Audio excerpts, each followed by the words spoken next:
Okay, so we'll start with reciting the Heart Sutra, page 8.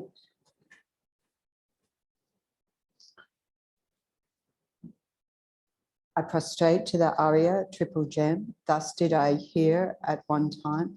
The Bhagawan was dwelling on Massive Vultures Mountain in Rajagriha, together with a great community of monks and a great community of bodhisattvas. At that time, the Bhagawan was absorbed in the concentration on the categories of phenomena called profound perception. Also, at that time, the Bodhisattva Mahasattva Arya Avalokiteshvara looked upon the very practice of the profound perfection of wisdom and beheld those 5 aggregates also as empty of inherent nature. Then, through the power of Buddha, the Venerable Shariputra said this to the Bodhisattva Mahasattva Arya Avalokiteshvara: how should any son of the lineage train who wishes to practice the activity of the profound perfection of wisdom? He said that, and the Bodhisattva Mahasattva Arya Avalokiteshvara said this to the Venerable Shariputra: Shariputra, any son of the lineage or daughter of the lineage who wishes to practice the activity of the profound perfection of wisdom should look upon it like this, correctly and repeatedly beholding those 5 aggregates also as empty of inherent nature. Form is empty, emptiness is form. Emptiness is not other than form. Form is also not other than emptiness. In the same way, feeling, discrimination, compositional factors, and consciousness are empty. Shariputra, likewise, all phenomena are emptiness, without characteristic, unproduced, unceased, stainless, not without stain, not deficient, not fulfilled. Shariputra, therefore, in emptiness, there is no form, no feeling, no discrimination, no compositional factors, no consciousness, no eye, no ear, no nose, no tongue, no body, no mind, no visual form, no sound, no odor, no taste, no object of touch, and no phenomenon. There is no I element, and so on, up to and including no mind element and no mental consciousness element. There is no ignorance, no extinction of ignorance, and so on, up to and including no aging and death and no extinction of aging and death. Similarly, there is no suffering, origination, cessation, and path. There is no exalted wisdom, no attainment, and also no non-attainment. Shariputra, therefore, because there is no attainment, bodhisattvas rely on and dwell in the perfection of wisdom, the mind without obscuration and without fear.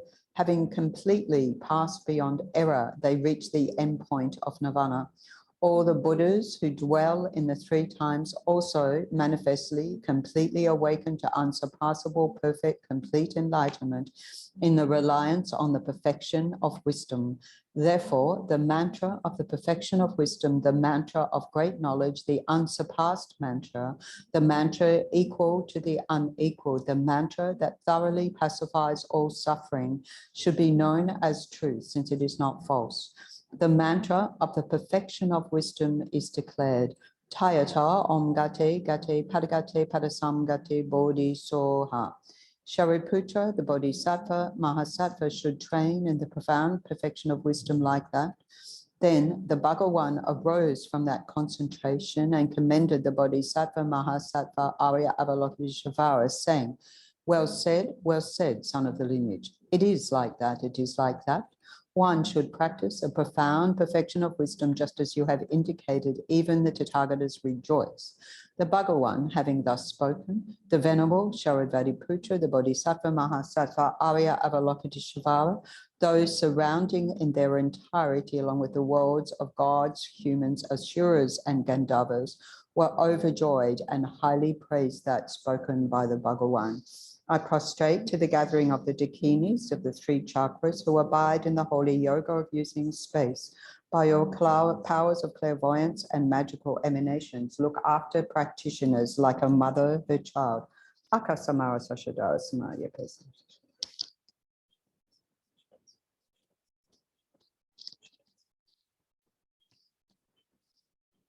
Akasamara Sashadara Samaya. Tayatam Gate Gate Padagate Padasam Gate Bodhi Soha. By the teachings of the three supreme jewels possessing the power of truth, may inner and outer hindrances be transformed. May they be dispelled. May they be pacified. May they be completely pacified. May all negative forces opposed to Dharma be completely pacified. May the host of 80,000 obstacles be pacified. May we be separated from problems and harmful conditions to Dharma. May all enjoyments be in accord with the Dharma, and may there be auspiciousness and perfect happiness here right now. And then the mandala offering, page 15. Sashi Poiki Jokshina Meto Rahamari Adabling Shi Nitiyan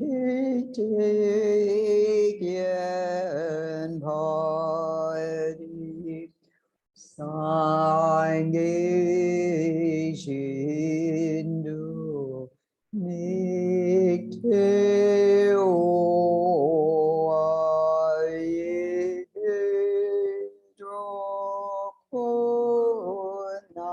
Namadat Jin La Chu Pashu Jetsun Lahama Dampai Kinam Ichu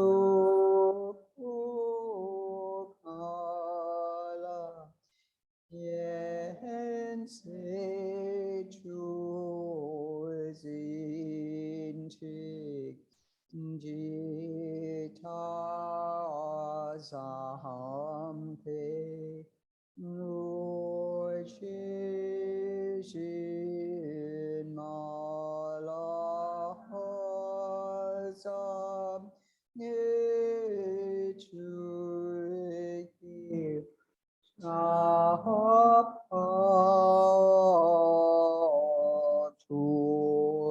Solidam Guru Ratna Mandala Kam Niriyatayami Sange Chudon Saki Chonamla Jangchu Badu Dabni Kapsuchi Dagi Chinyengi Pesonampi Drola Panche Sange Drupa Shu Sange Chudon Saki Chonamla Jangchu Badu Dabni Kapsuchi Dagi Chinyengi Pesonampi Drola Panche Sange Drupa Shu Sange Chudon Sagi Chonam Jangshu Badu Dabni Kapsuchi Nagi Chunyen Gipe Sonam Ki Drola Panche Sange Drupa Shu. So here, settling our mind, setting the most profound Mahayana Dharma motivation for engaging in listening, contemplating, debating, refining our understanding of the Four Noble Truths, the Four Truths for the Noble Arya beings, particularly in this presentation, unpacking the 16 attributes or aspects of the Four Truths of each and every one, looking at that and how they counteract our different distorted conceptions. So that's where topic this morning. Continuing on from last week.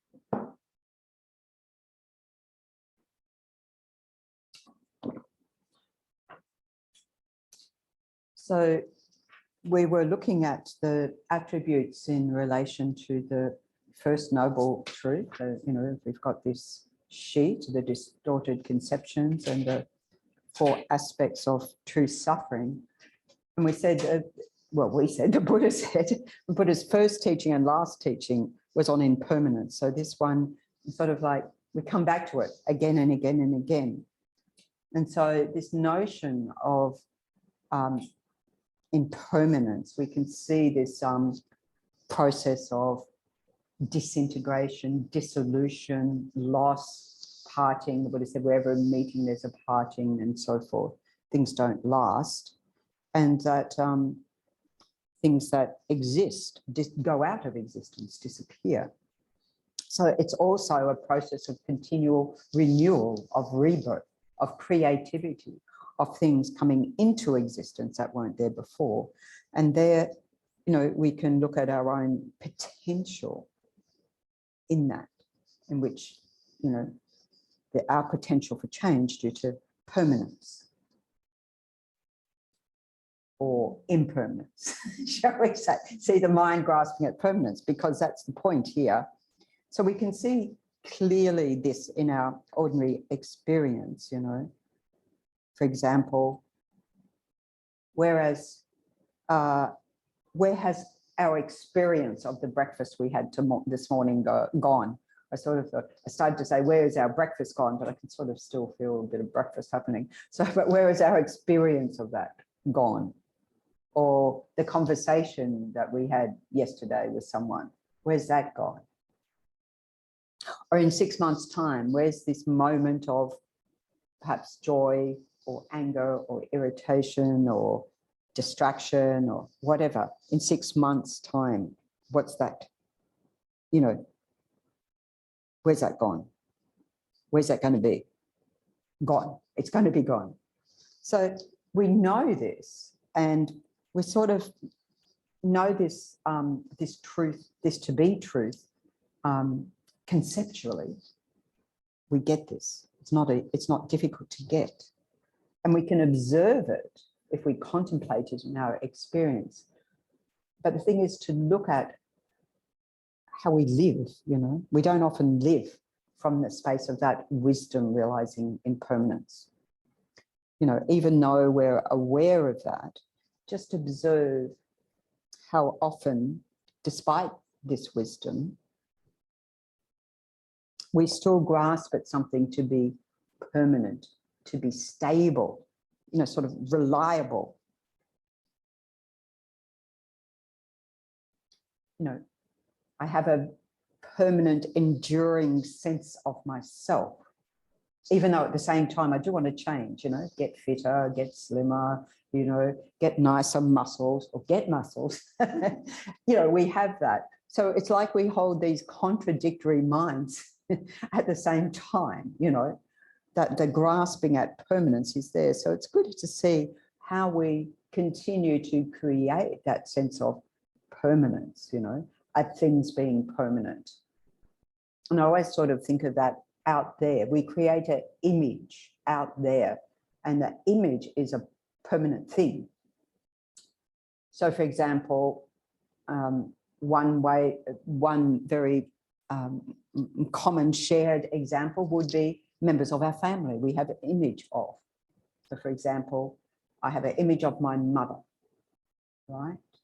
And of course, over the time of my mother's life, of course, I updated that image. But now that she's not alive, that image is rather fixed. Even though I can say, from a Buddhist perspective, I know that being known as my mum doesn't exist anymore, but I still have that image, right, of her. We all do that, don't we? So we have that strong image. And then nonetheless, so I've got an image labeled mum, but nonetheless, at the time of, you know, when I was caring for my mother, and then the home care nurses would come in, and they loved visiting my mother because they just loved her chats. They said, you know, at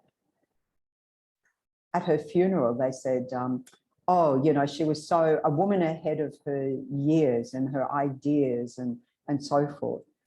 To me, I took all that for granted because this was my mum. But as I was caring for her, at some point, I had this realization that, oh, my mother's a woman, which sounds weird. Of course she is, but to see her as a woman, not as mum. It's very interesting if we interrogate those things and say, so I've got this, but actually, and of course, other people's experience of her completely different based on their image of her. So we, you know, so we can look at how we grasp at that. Even more, we can think about when somebody projects an image onto us and we feel boxed in.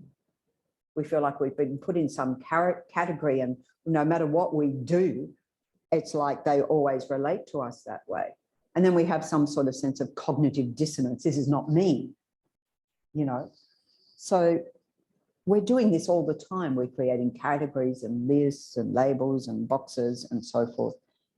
That sense of permanence. So the main point here in relation to seeing this is a distorted conception is how we can use an understanding of impermanence as a method to liberate our minds, how we can prime our minds to notice these habits of fixating on things. So here, when we're doing the prayers, and I looked at the flowers here, and I thought, the beauty of the flowers, I know doesn't exist from out there, but boy, to my mind, it does. Totally, it's out there in the flowers. They're very beautiful, by the way, from their side. Isn't it? This is how our mind works, like this. It's true.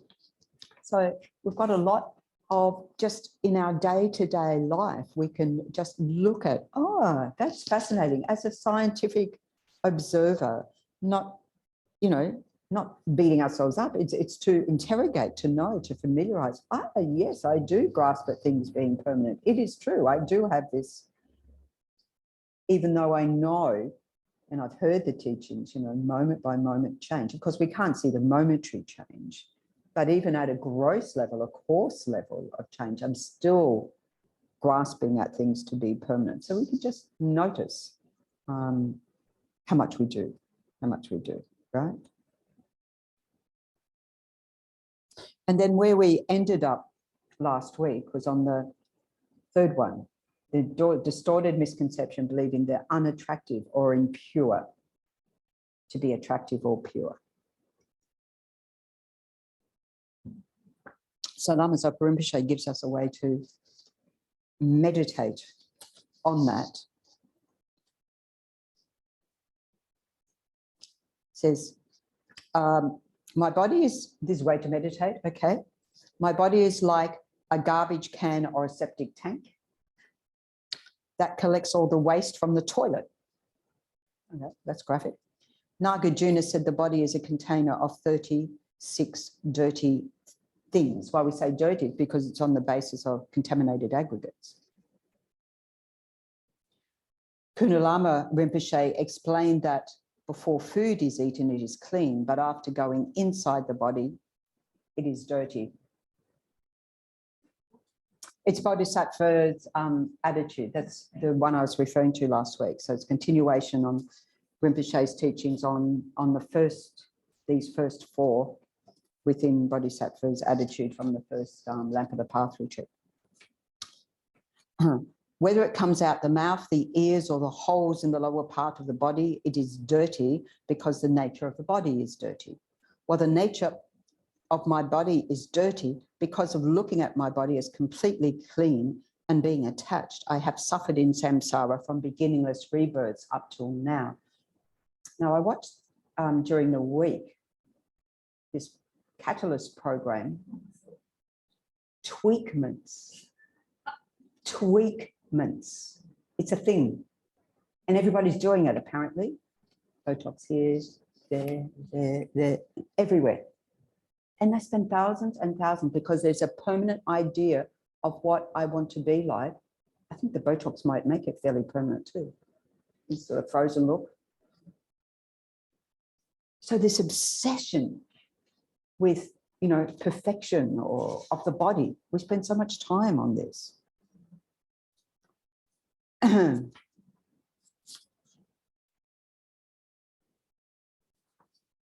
Okay, so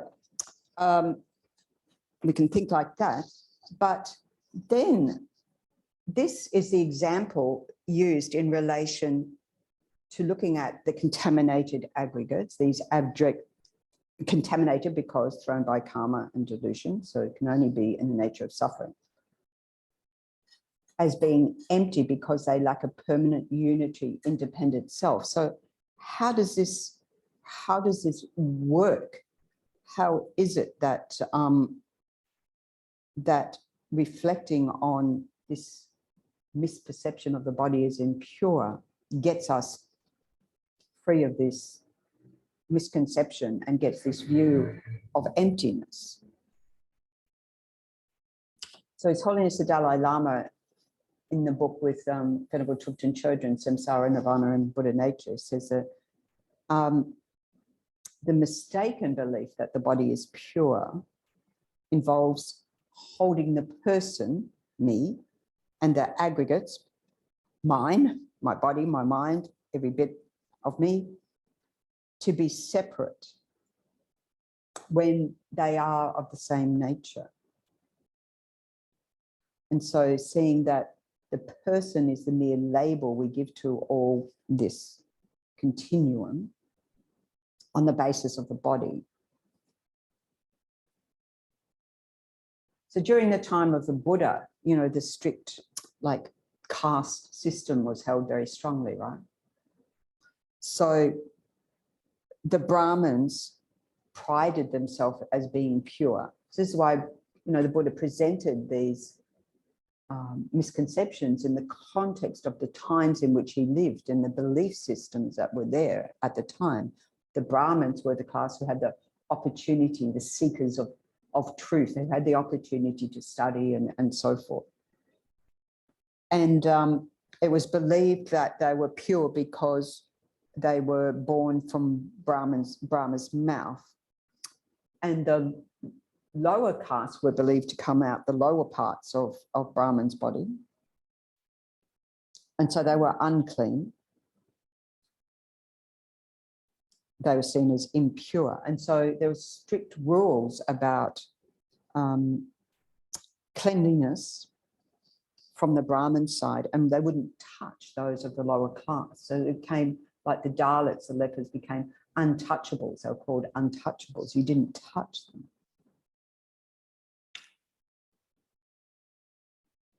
They wouldn't eat with the same utensils and so forth.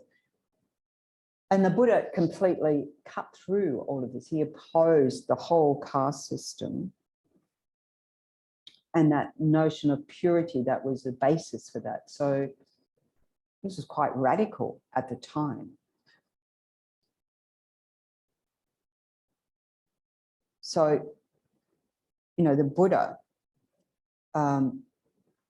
saw that there's no pure, you know, self-sufficient self, unitary self, separate from the aggregates. And that all samsaric bodies, if you like, no matter what caste people belong to, are actually unattractive and impure. Wouldn't have made him very popular. But this fits like his, you know, in the Heart Sutra, not only on the basis of caste system, but when we go back to the Heart Sutra, and it says, any son or daughter of the lineage. So also in terms of gender, Buddha saw no problem, you know, gender equity, no problem. So it was quite radical for the time as well. And so as His Holiness the Dalai Lama constantly, you know, reiterates, as human beings, physically, mentally, emotionally, we're all the same. And physically, mentally, emotionally, we can say we're all the same now as we were at the time of the Buddha. Particularly our psychology. This is why the Buddha's psychology resonates with us, makes sense to us, because it's the same. It's the same psychology, how our mind works. And so, as His Holiness says, you know, all the differences of caste or race, culture, skin color, gender, culture, belief systems, all of that is secondary. It's not important, you know. So on the basis of we all have Buddha nature, we all have the potential, any son or daughter of the lineage has this potential to attain cessation, has a capacity to attain enlightenment, right? All of us. So the Buddha refuted in these teachings any concept of any purity of existence by conditioned existence, by the contaminated aggregates. So why? Because everything is contaminated by the root ignorance that gets it wrong in the first place. Total confusion. And this is why we say contaminated karma. Because even at our most virtuous, it's still stripy. There's still sort of strings attached, you know. How pure is our motivation? As pure as we can do in samsara. Absolutely. Keep doing it. So there's always some certain sort of grasping at a self, so it can only ever bring contaminated results. So this is what the Buddha says we have to see in the first truth.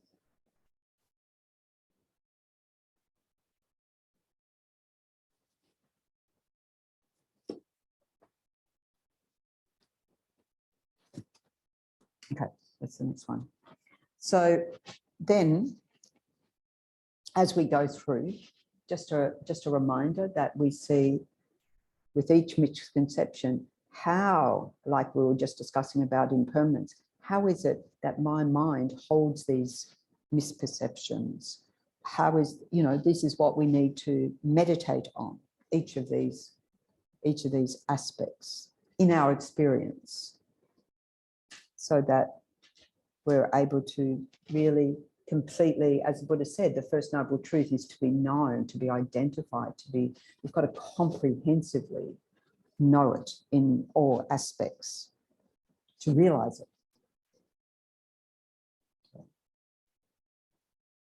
So by doing that, we can get to a point where there is no more suffering, the second one there.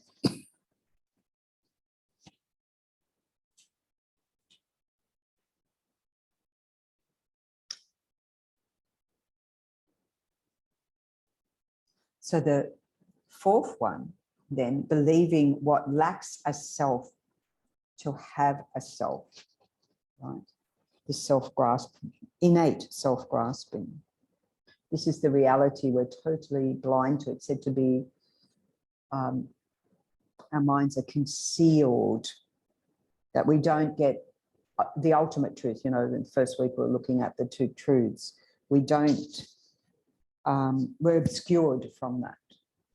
And so on the basis of the veil of ignorance, of conventional truth, here we're talking about the coarser views of selflessness of the lower schools, because that's who the Buddha was addressing in those in these teachings. So basically, there's no controller out there. There's no head salesperson in charge of it all, as Jeffrey Hopkins says, you know, in charge of these aggregates. So again, Lama Zopa gives advice how we meditate on this one.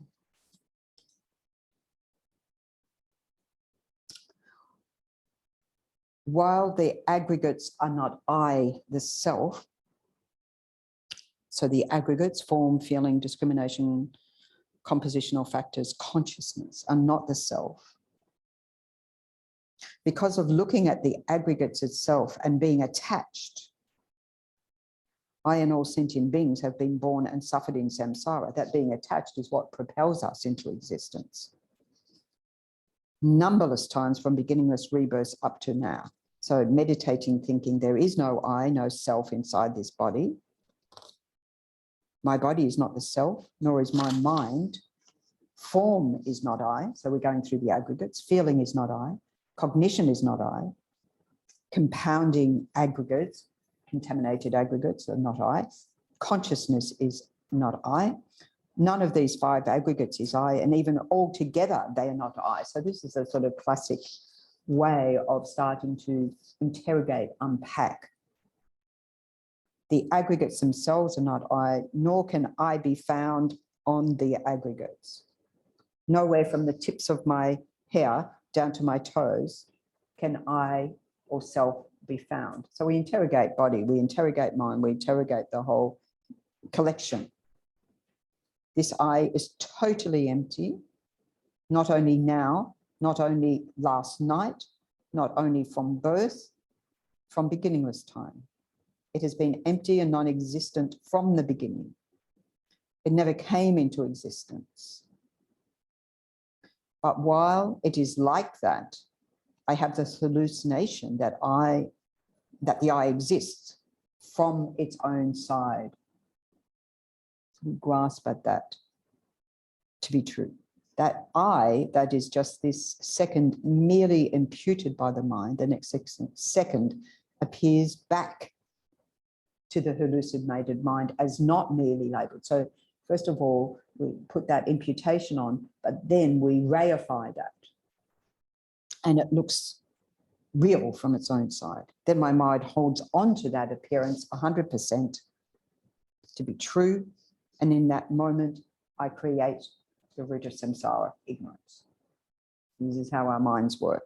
So this is something we again and again and again reflect on, meditate, contemplate, and gradually chip away at those misconceptions, believing what lacks a self to have it as self.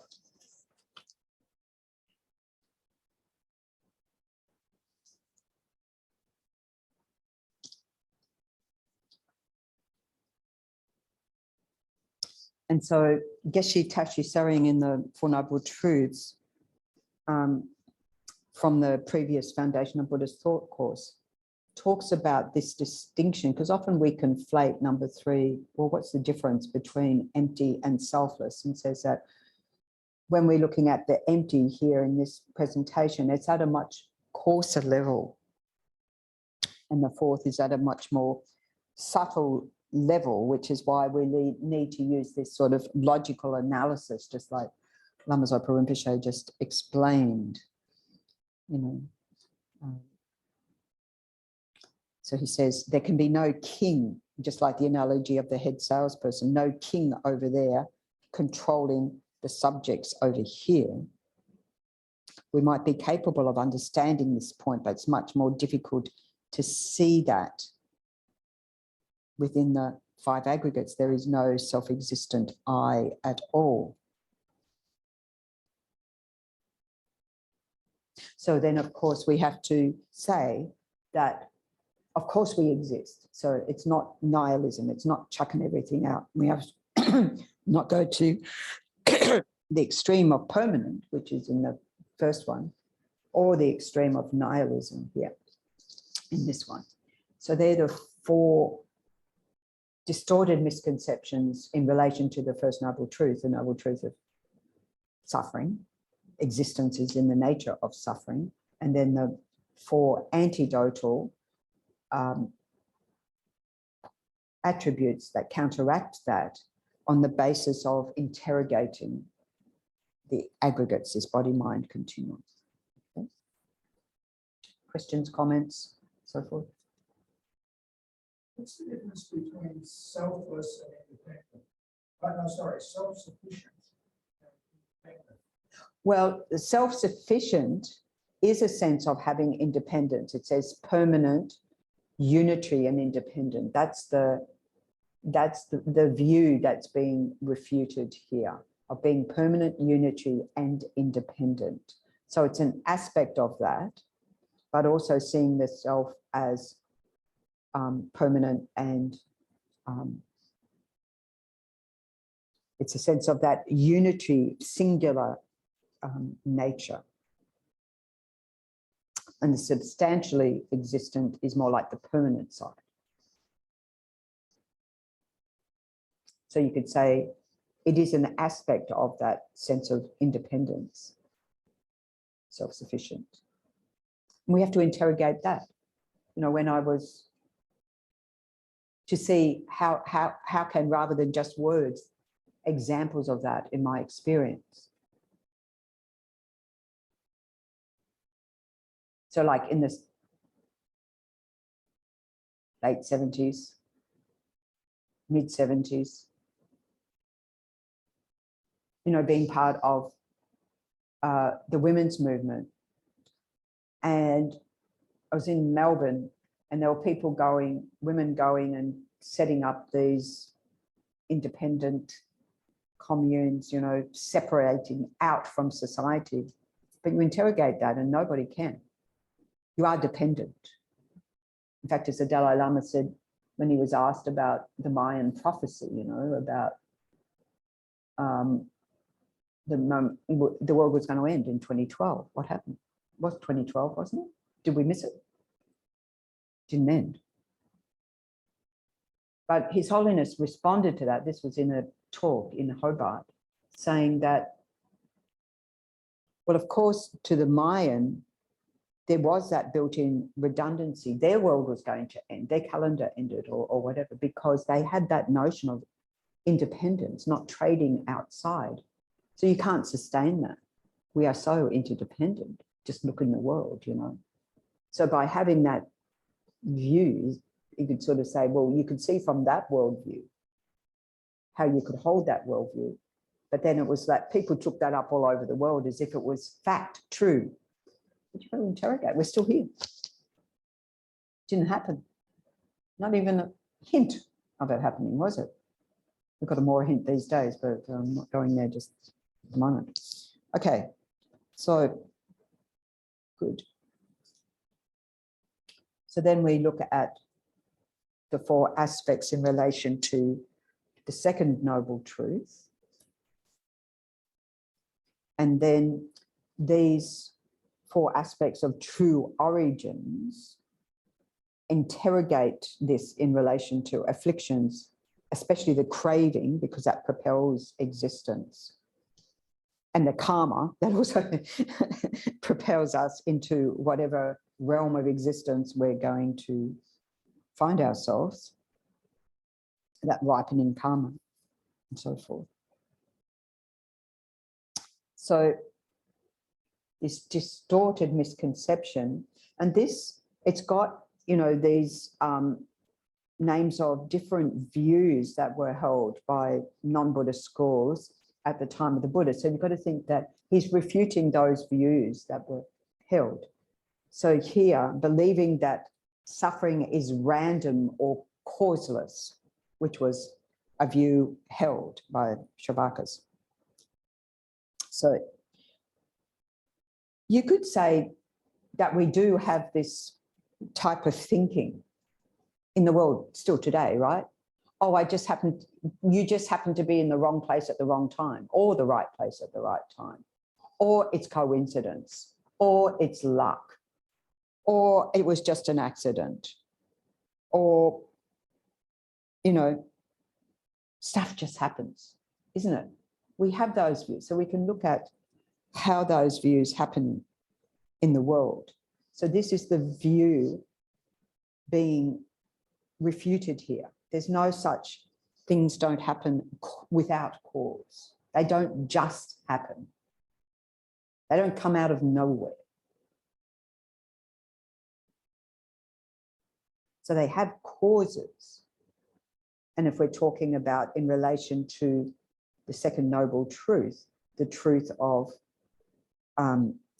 origins or cause being karma and our afflictions, our deluded states of mind, we have to then see, oh, there are causes for that. And they are themselves causes for us future suffering. So we've got to look at each one like that.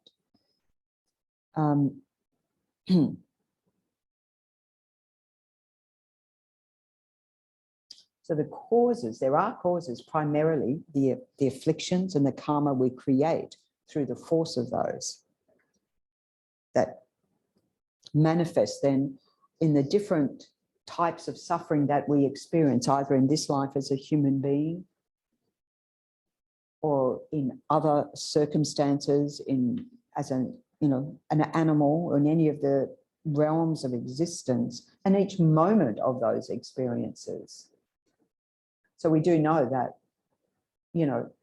there's a whole spectrum of experiences as a human being, whole levels of suffering physical, mental, emotional, and so forth, but whole aspects of freedom from that as well. So each and every one of those is in relation to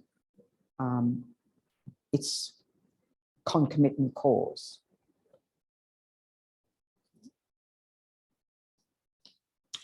And the second distorted view is not that they're causeless, but that there's just one cause.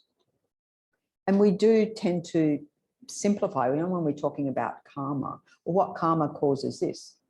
There's so many things cause each and every moment of experience. It's not just one cause. I mean, already when we talk about the truth of origin, truth of, you know, is that true origins, is that it's at least karma and the afflictions. So, you know, having looked at all the different manifestations of afflictions, 84,000, as the Buddha said, that there can be quite a lot going on just in that.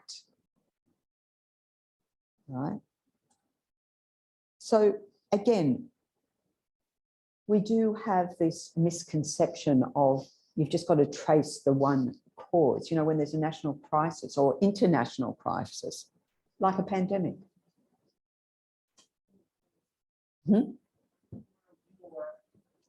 Or a war. The war's more complicated, I think. I think we know there's more than one. It's not just Putin. But we might just say it's just Putin.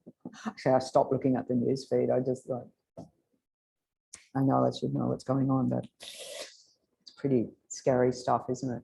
So with the pandemic, you know, all those scientists going to find patient zero, and I don't think they've still ascertained 100%, but it's like that is the one and only cause. But that's not true. It's not the one and only cause. Okay, we might say, yeah, it was the bat or whatever it was. What was it? A some pangolin or something. But they think that they're not sure. So it's complicated. And the fact that even prior to us ever hearing about COVID-19, the epidemiologists had done the modelling to say we are ripe for another pandemic and you've got to prepare, saying to government and saying, you know, like this. So they could predict that the conditions were coming together for a pandemic, right? So without it having occurred yet. So there's so many different layers, isn't there, of things coming together.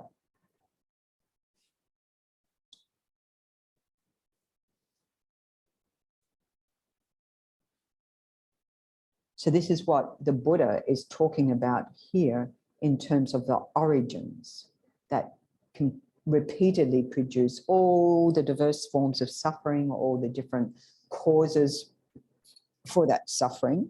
Of course, we can say, yes, we know the root cause in terms of the Buddhist presentation here. Root cause is that ignorance that is out of sync with reality, confusion, grasping at innate self-existence.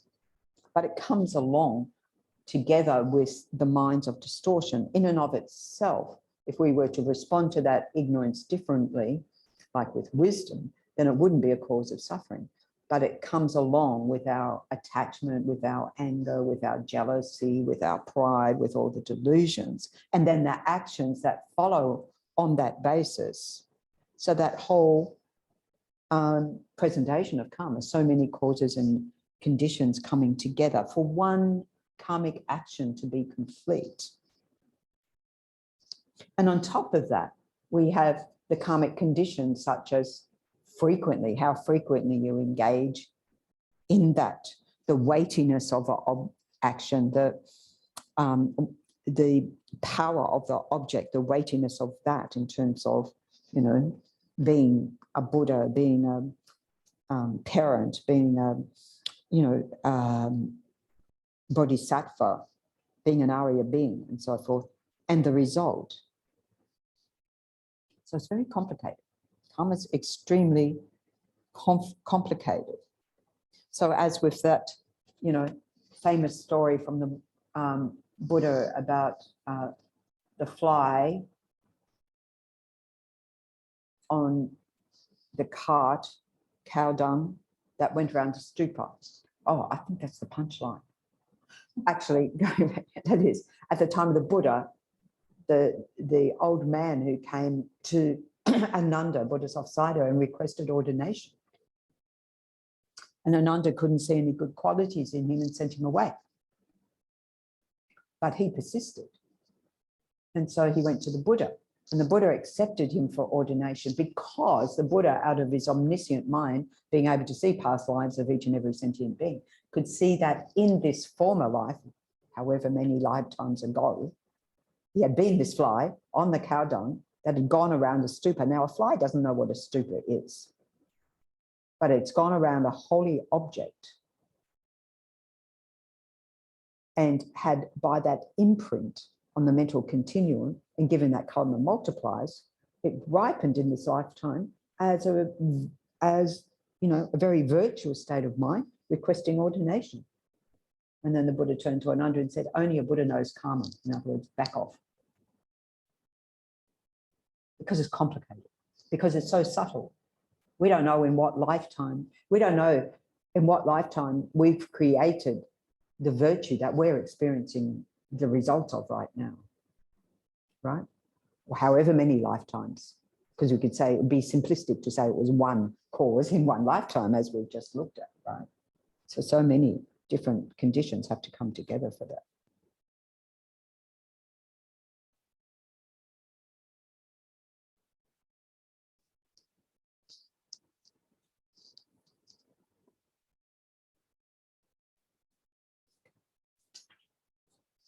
Right.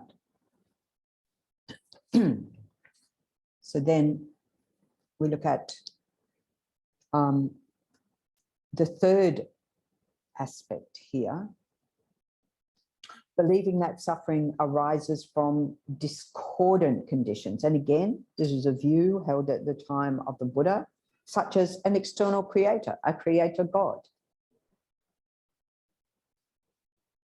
Or Ishvara was the one held, by the Vishekshikas. So again, we're coming from a non-Buddhist understanding, and it's not logical. Things don't just happen randomly. Things are very, very ordered. They have their specific causes and conditions. Everything, karma is very specific, and because it's dependent on those causes and conditions, it's impermanent, subject to change. So they had a view of Ishvara, creator God. And again, we can see examples of this view in our world today. When I was in the Philippines researching when I was in a previous profession, and people would come up and go, we've got landslides, we've got a volcanic eruption, we've got floods happening. This was all at the same time in the same island. What's God got against us? And you can't say any one of those things are created by an external God. It's created by human activity. We know more about that now. Right? It's created by the elements, imbalance in the elements. But that was a view. And then I was invited to be on, the Compass program, Moral Compass it was. I had this series on Moral Compass, and for this one, it had people from different faith groups, or maybe all of them they did, I'm not sure. And it was in response to Stephen Fry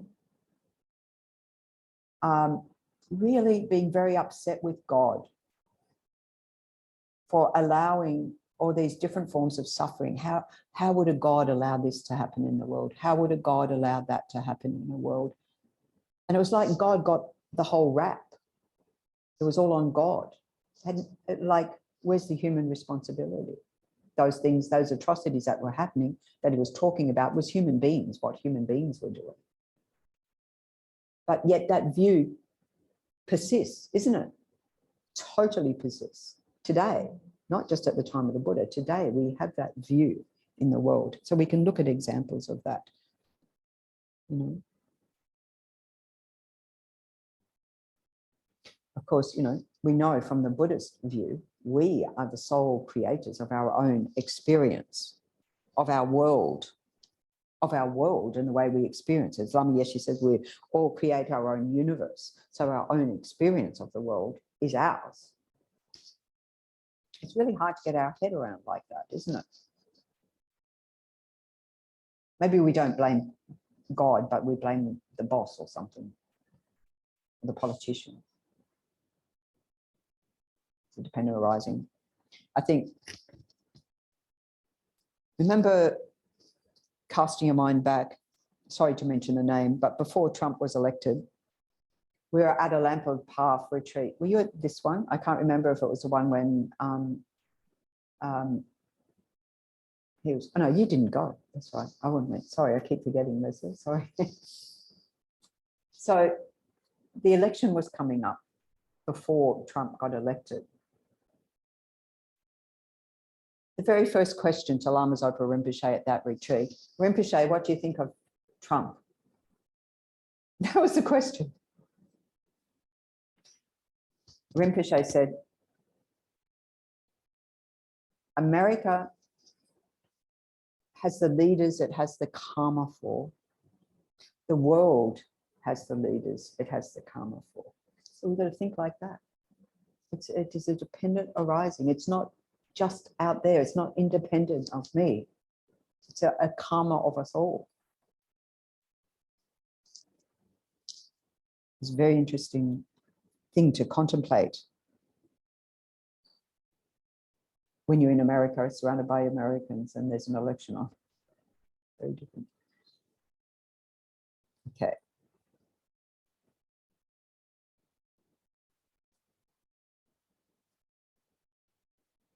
So the counter to this is that they are afflictions and karma are strong producers, that they act forcefully to produce strong suffering. As we experience in this life, in lifetime to lifetime to lifetime.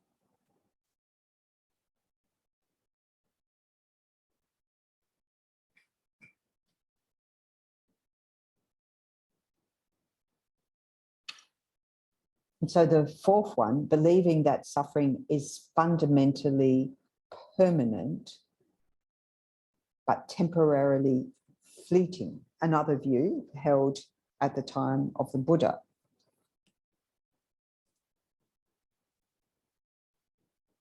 So the idea of temporary fleeting is that we have a reduction in that from time to time. You know, we do have sometimes indeed our so-called suffering existence does rather feel like the pleasure grove, isn't it? Probably more than sometimes, as we excite the senses and gratify the senses and so forth, you know, nice things to eat, nice sounds, nice smells, nice touch. And then we lose track of the fact that it's actually, we're locked in this prison of samsara. We don't realize we're in it, as Lama Zopa Rinpoche says, the people in the physical prison, they know they're in prison. The rest of us in prison, we don't realize that we're in a mental prison that we create. We create through the fixed states of mind that narrow and obstruct and conceal and hinder and obstruct reality.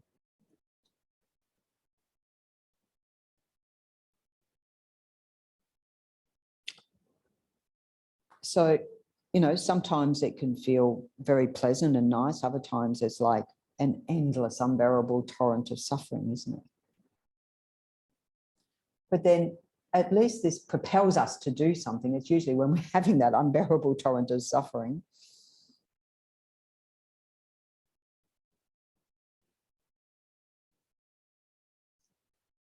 So I sort of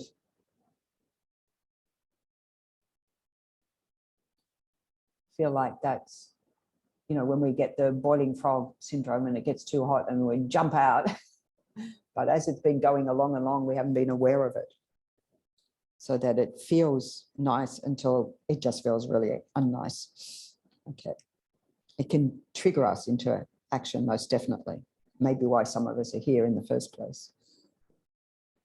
So here it's talked about the counter mind being things, karma, afflictions arise. We counter that with that there are conditions that give rise to suffering, conditions that give rise to everything for us to meet with that experience. So on the other side, it's very interesting. We could also say this is a misconception. We have a concept. I mean, any concept we have is permanent anyway, so there's already a fault. A concept of unconditional love. And we say unconditional love. We talk about unconditional love, no strings attached. But interrogate, is there really any such unconditional love? I mean, love itself arises due to causes and conditions. We usually, for wanting to have what we call unconditional love, we have to do a lot of work to cultivate that, right? It's not that we don't have the potentiality for that, but it arises. And what does love arise in relation to? Ourselves, others. There's already conditions, you know. The whole world, all sentient beings. So we interrogate, where's this notion? Where is this correct? I mean, you can do the investigation. Unconditional. There's no unconditional. There's nothing unconditional. Everything's got conditions. This is what we have to look at. Where is it that I might have these blind spots that I need to interrogate, that I need to meditate on?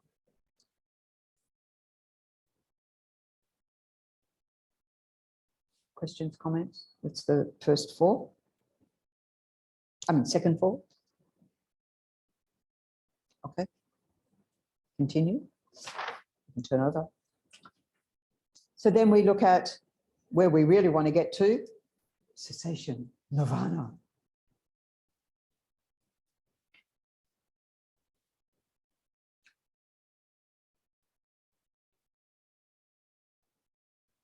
So the first distorted, so here, nirvana, in this presentation, right, is an arhat's true cessation of all afflictions and karma that cause samsaric rebirth through the force of applying the antidotes. And of course, as we say, the antidote to the root wisdom, to the root ignorance, sorry, the wisdom realizing directly reality as it is, not with all the elaborations and afflictions and so forth, and veils, mistakes, mistaken consciousnesses. So the first one is having a belief that liberation does not exist. There's no path to liberation. Whereas the Buddha said that's not true, because cessation is a state in which we have abandoned the origins of suffering, that we've, worked on our mind and abandoned those.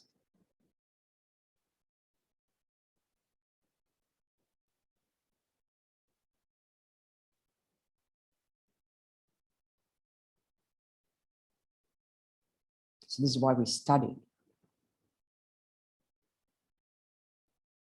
But to get to the conviction that this is an unmistaken path. Oh. Sorry. I skipped. I think I skipped. In my notes, I skipped. So when you attain this state of sensation, and this is where the presentation is from the Theravadan perspective, we would say, that you become a heart, either foe destroyer, means arhat. You attain your personal liberation. But the bodhisattva, of course, bodhisattva path goes beyond that to achieve Buddhahood. So here we have to say, you set your goal. So we talk about, you know, nirvana with remainder, so that how it's posited by some of the lower schools is that, say, I attain that through my meditative equipoise on emptiness, on profound perception, as it says in the Heart Sutra, in this life, but there's still the remainder of one more lifetime of the aggregates of this body.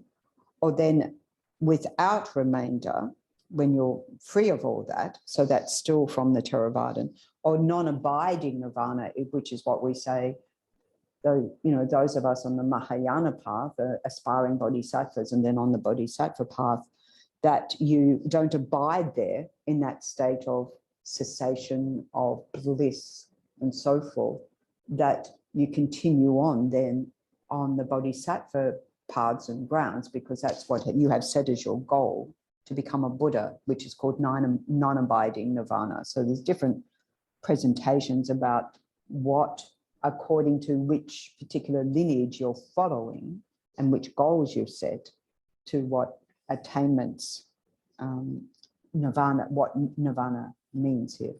Okay.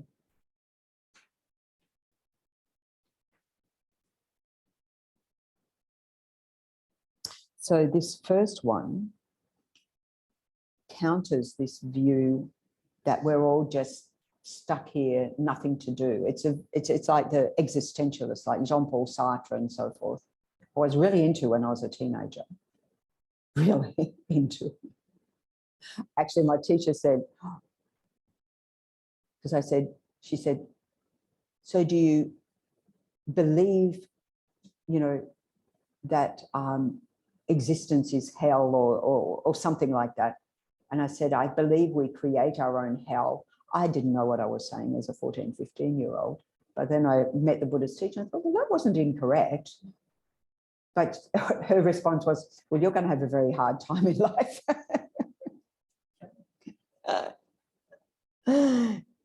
Anyway, she could have been right. So this idea that, you know, things are just as they are, we've just got to put up with it, we've just got to endure it. It's a very bleak view, because it means we can't change anything, isn't it? Yeah. So that's counteracted. Believing that liberation does not exist, counters that.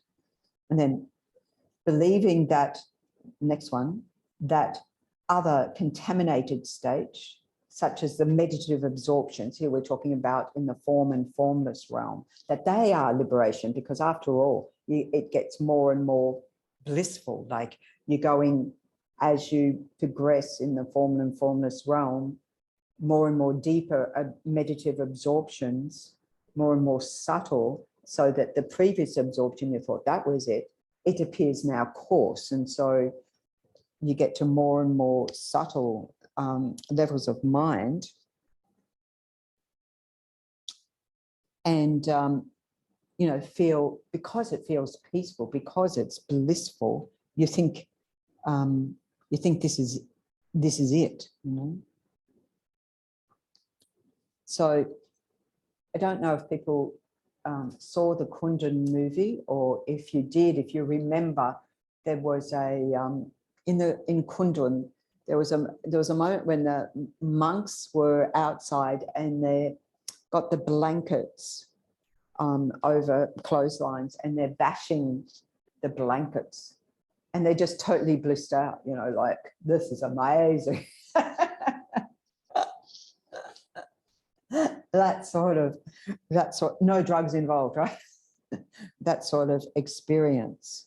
But in fact, when a being in those realms of existence, in those meditative absorptions, when they're in that state, it's really, it's not And this is what the Buddha discovered. This is what he learned from his Hindu teachers. And then he realized it's not a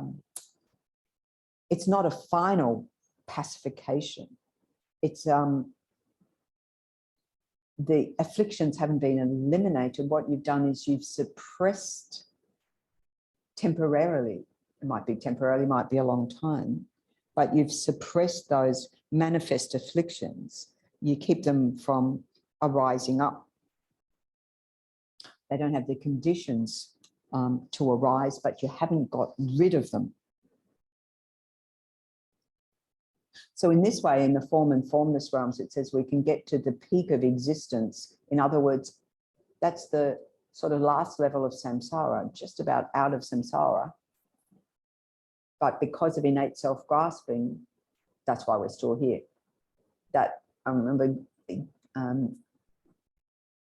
one of the Geshe Tenzin Temple at Institute Lama Tsongkhapa said, we've all been to the peak of existence. And you sort of go, really? What happened? Self-grasping, because we weren't able to completely cut through.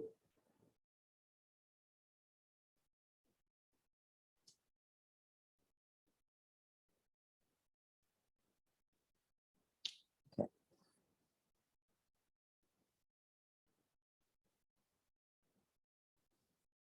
Okay, so that's that one. And then the third one, believing that a state of temporary or partial sensation is nirvana or liberation. So we can see there's a sort of connectedness between these two. Yes, we do have a temporary means of subduing afflictions, but it's not yet the final state. So even if we look at before form and formless realms, when we have the presentation on the 9 stages of achieving shamatha. And as you progress through those stages, because it gets easier and easier and easier, if you're doing this in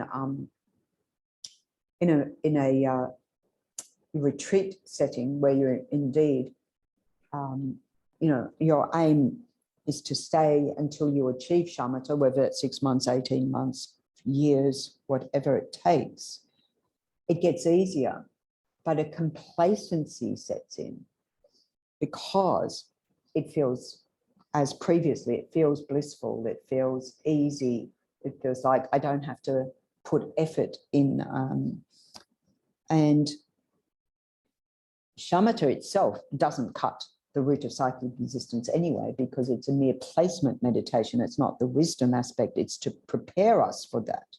But this sort of sense of complacency of this experience, Tenzin Palmo called it, she said, oh no, she said there's a book. I've never seen the book or read the book called Halfway Up the Mountain. I don't know if anyone's come across this book. You've come across it? Okay? No.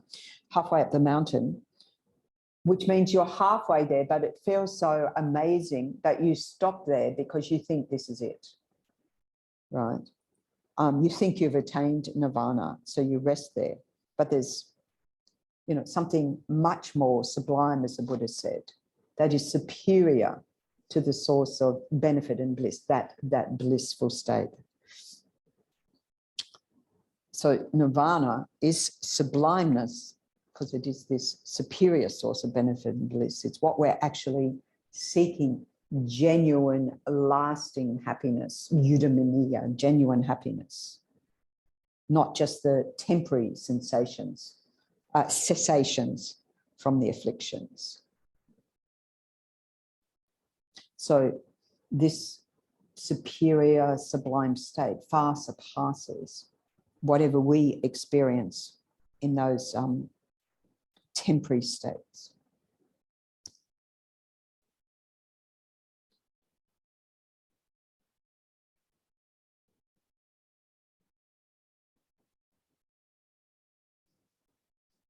And the final misconception in relation to, or main misconception in relation to true cessations, is believing that nirvana can degenerate, that it is reversible, that you can, you know, lose that state. And the Buddha said, no, it's a definite emergence. We talk about this, a definite emergence, setting a mind. When we talk about renunciation, we talk about the wish to definitely emerge from samsara. And when we do finally attain that, not some facsimile of that, it is a release. It is a release from samsara. It is irreversible. And you're never going to revert back to conditioned existence. You know, they say you can't unsee. Once you've seen reality, you can't unsee it. Okay.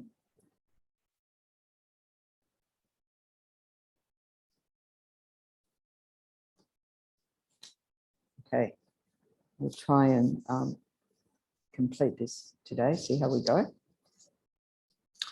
In relation to the fourth truth. So here the presentation with the 4 attributes, aspects in relation to true paths, the antidote, the wisdom directly realizing selflessness. That's the antidote to these distorted misconceptions. So here we have the misconception, believing there's no path to liberation. It's very similar to in the first one of the third truth.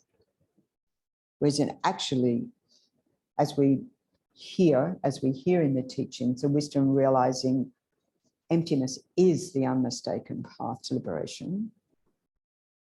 It will remove whatever we need to remove to get to that state. So all the afflictions, by cutting the root of samsara, cutting the root ignorance, we don't go one by one by one. And then the distorted conception, believing that wisdom realizing selflessness is not a path to liberation. In other words, because, you know, often there's a debate about, because we use it until we have that direct perceptual realization of emptiness, of reality, of things as they are. Until that, we use our conceptual mind, our analytical mind, to use reasoning, to use logic. And so then it's, you know, it can be refuted by saying, but isn't that using conceptual mind contradictory because you're wanting to get a direct perceptual realization? So we shouldn't be using conceptual mind, but we use the ability of our mind to think correctly, to follow the correct view, the correct analysis. So that's what it's counteracting that view. It's suitable because it does act as the direct counterforce to the afflictions. This is why when we study Lorik, minds and mental factors, awareness and knowledge, we have to identify and know precisely the afflictions so that we can apply the specific and direct antidote to those. Because if we apply randomly or the wrong one, we're not going to cut those ones.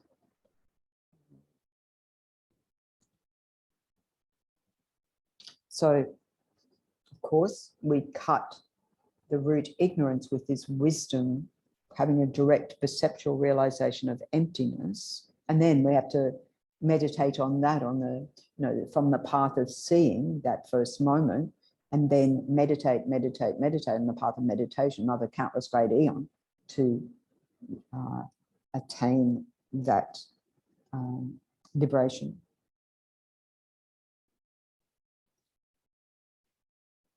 And because it cuts the root of all the other afflictions. Why? Because once we cut the root ignorance, which has been the source of all other afflictions, they don't have a basis anymore. They've got nothing to arise on because there's no root ignorance in the first place. So we're free of it. And if we investigate why we're in the predicament we're in, it's because we adhere to exactly the opposite to that.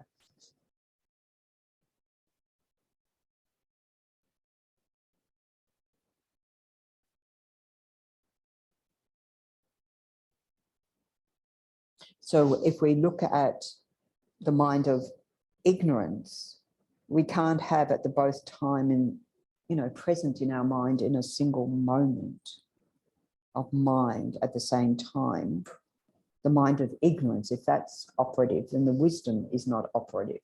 We can just check our experience with that, right? If our wisdom is operative, then our ignorance can't be operative. So depending on at the same time, might come along quickly afterwards, just check in our experience. So we have that in, when we're engaging in meditation practice and we're going through the stages of, as Lama Zopa Rinpoche, reflect like this. And then we have that. And maybe even before the end of the meditation, we have that grasping mind of ignorance arising. But certainly after we arise from meditation, it happens pretty quickly. So like when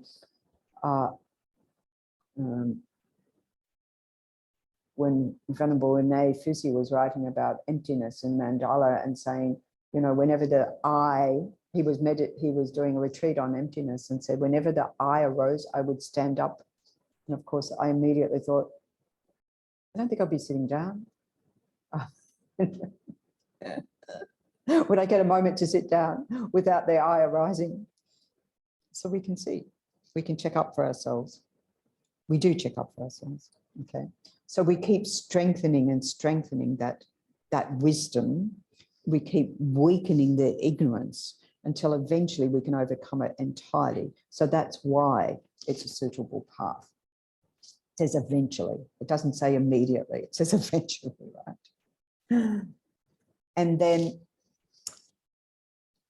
believing, the next one, believing that worldly paths such as the meditative absorptions can eliminate suffering and are liberation. So this is very similar to how it's the distorted conception, similar in the third truth, that those along with the fellow seekers, along with Buddha, who practice in this way, deepening again and again their meditative absorptions, getting to the peak of existence, and abiding there as if there's nothing beyond that. So they still hadn't attained liberation. And the Buddha realized this wasn't achievement. It wasn't an unmistaken realization of the nature of mind. It wasn't that. And then, as we know, the Buddha stopped engaging in those ascetic practices, took sustenance, and then was, abiding under the Bodhi tree, attained enlightenment, and so forth. So this is way beyond the scope of those meditative states, those meditative absorptions, which are done, say, in a worldly, mundane capacity to have a temporary suppression of the afflictions. It doesn't create the antidote. So again, the gentleman who engaged in the Shamatha project with Alan Wallace, who attained that, well, it wasn't any sort of understanding on the wisdom aspect, but attained that state of shamatha, of calm abiding, which is then the entrance to those higher realms of existence. And then Alan saw him at a party and he was drunk and wild, and he said, "What happened?" And he said, "Oh, that was a cruel experiment."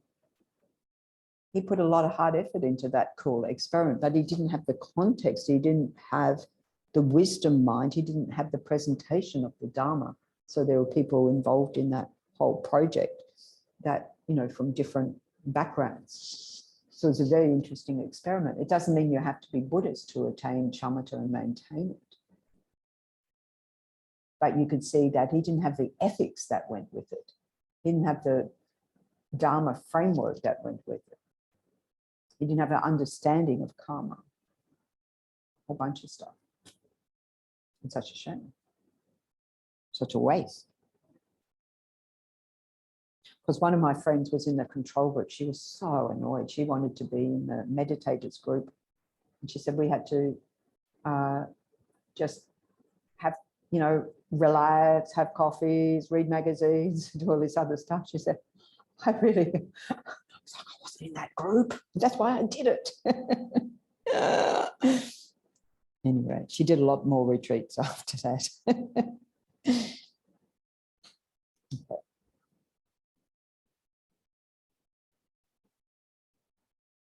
And then the final one, believing that afflictions and suffering cannot be removed completely. We may hold that view very strongly right now. You know, we might feel that can't be removed for me, or that once removed, they could reappear. So this is again similar to the one for the true cessations, the idea that it's only a temporary reprieve. But the Buddha said this is true deliverance. It is irreversible liberation. The wisdom realizing selflessness will liberate you, will overcome the afflictions and the sufferings. I mean, and why? Because he could validate that from his own direct experience. So we might say, well, until I have that direct experience, I'm still going to be holding these. And it's probably true. To some extent, we will be holding these misconceptions. So this is why they're all worthwhile meditating on each one of these again and again and again. So we use this awareness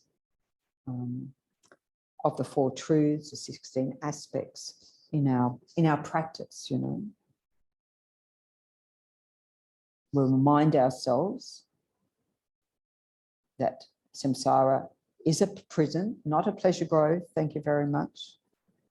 Remember that the true origins are within ourselves, not out there somewhere.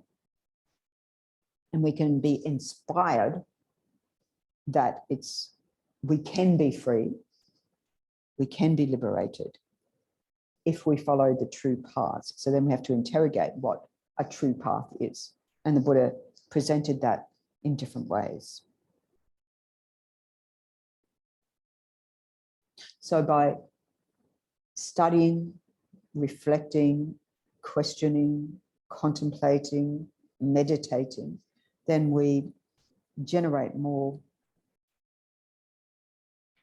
emotional intelligence, you know, really unpack the destructive emotions and apply specific antidotes, and also constantly thinking about impermanence again and again and again of everything. Notice when the mind, as we started today, notice when the mind's projecting permanence onto things, onto anything, in any moment. And on top, to increasing all our sort of positive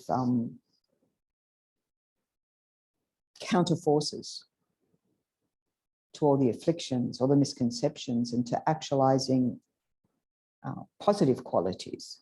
So when love and compassion are present, we can't possibly be holding in that same mind hatred and aversion and animosity. So we deliberately, consciously cultivate those on this basis. Okay.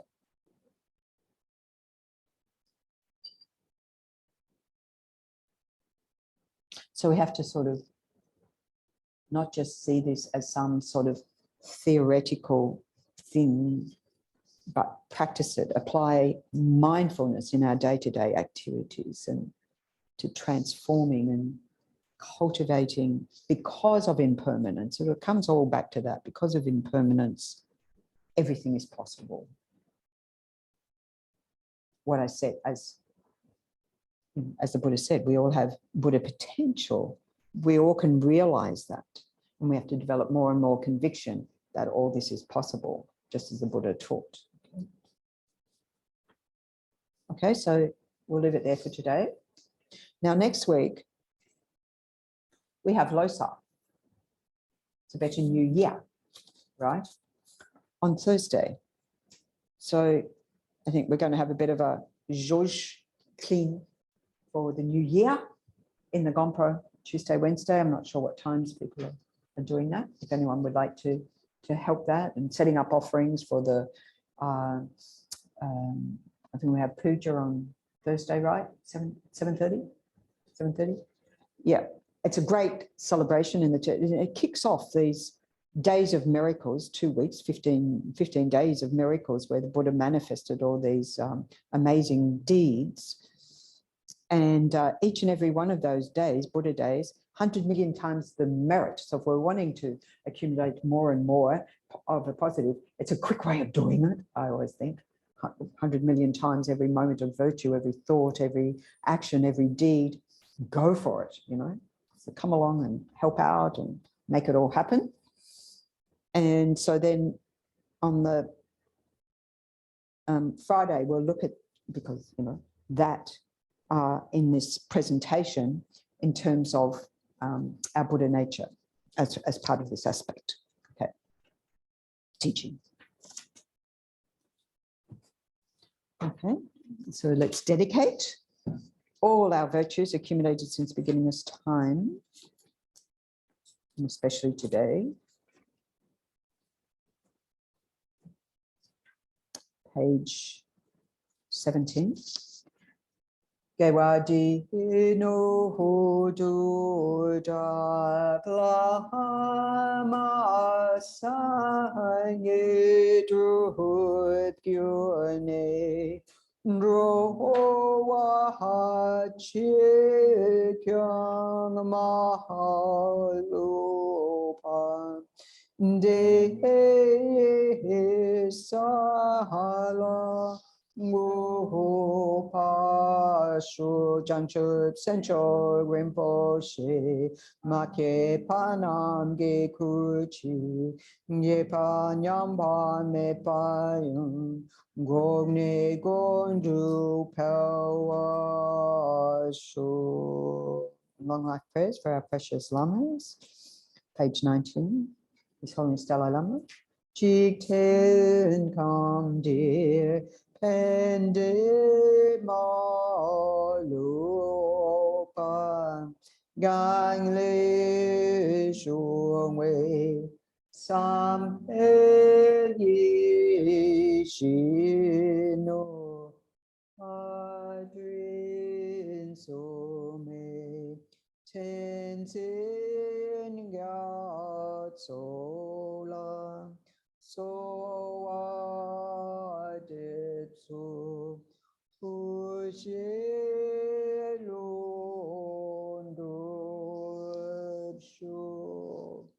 Page 22, long life prayer for Kebche Lama Zoparam Pishu.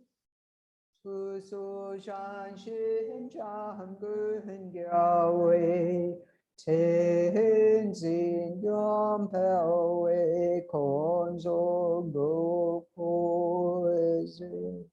Chuk sum ko we le mon tu dro pa da so do she gu nu ja tin shu. A long life prayer for Tenzin Osu. Lord of Dharma, who in accordance with the various dispositions of those to be subdued, makes clear in the light of your well-spoken advice the sacred Ganden tradition, essence of Buddha's teachings, O foremost and holy Lama, to you who are supreme, O Lama, please, please live long.